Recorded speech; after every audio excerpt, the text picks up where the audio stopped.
आप जानते हैं कि पीएम मोदी का हालिया ऑस्ट्रेलिया दौरा सिर्फ एक सरकारी यात्रा नहीं थी, बल्कि ये भारत के भविष्य के लिए एक बड़ी कमाई जैसा है। इस 2 दिन के दौरे में भारत और ऑस्ट्रेलिया के बीच 18 ऐसे समझौते हुए हैं जो आने वाले समय में देश की तस्वीर बदल देंगे। चलिए आसान भाषा में समझते हैं कि हमें आखिर इससे क्या मिला। पहला, ऊर्जा और सुरक्षा की बड़ी डील।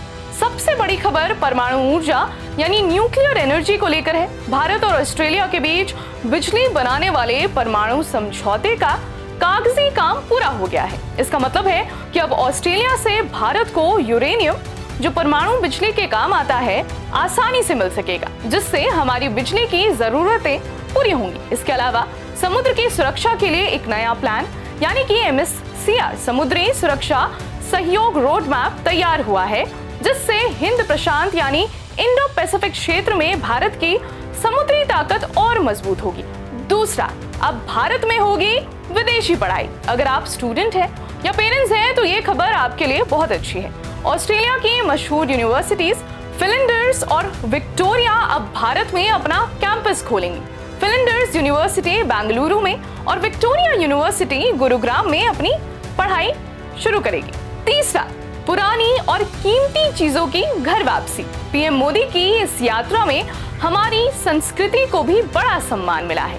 11वीं और 12वीं सदी की 3 बहुत कीमती पुरानी मूर्तियां, जिनमें नंदी की मूर्ति और भगवान कार्तिकेय की प्रतिमा शामिल है, उन्हें ऑस्ट्रेलिया से वापस भारत लाया गया है। चौथा, युवाओं के लिए नए मौके। इस दौरे में युवाओं के काम सीखने यानी स्किल डेवलपमेंट पर बहुत जोर दिया गया है। भुवनेश्वर में माइनिंग यानी जमीन से मिनरल निकालने की तकनीक के लिए एक बड़ा ट्रेनिंग सेंटर खुलेगा। साथ ही पीएम सूर्य घर योजना के तहत 2000 युवाओं और महिलाओं को सोलर पैनल, जो कि धूप से बिजली बनाते हैं, वो लगाने की ट्रेनिंग दी जाएगी, जिससे रोजगार के नए रास्ते खुलेंगे। चाहे ऑनलाइन सुरक्षा यानी साइबर सिक्योरिटी की बात हो, नई तकनीक की हो या फिर सिनेमा की, जैसे कोलकाता का फिल्म इंस्टीट्यूट SRFTI अब ऑस्ट्रेलिया के ग्रिफिथ फिल्म स्कूल के साथ मिलकर फिल्में बनाना सिखाएगा।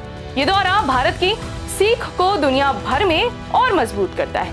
साफ है कि भारत और ऑस्ट्रेलिया अब सिर्फ व्यापार करने वाले पड़ोसी नहीं, बल्कि एक दूसरे के पक्के साथी बन गए हैं। आपको क्या लगता है, इन समझौतों से भारत को सबसे ज्यादा फायदा किस काम में होगा? अपनी राय हमें कमेंट्स में जरूर बताएं और ऐसे ही खबरों के लिए जुड़े रहिए प्राइम न्यूज के साथ।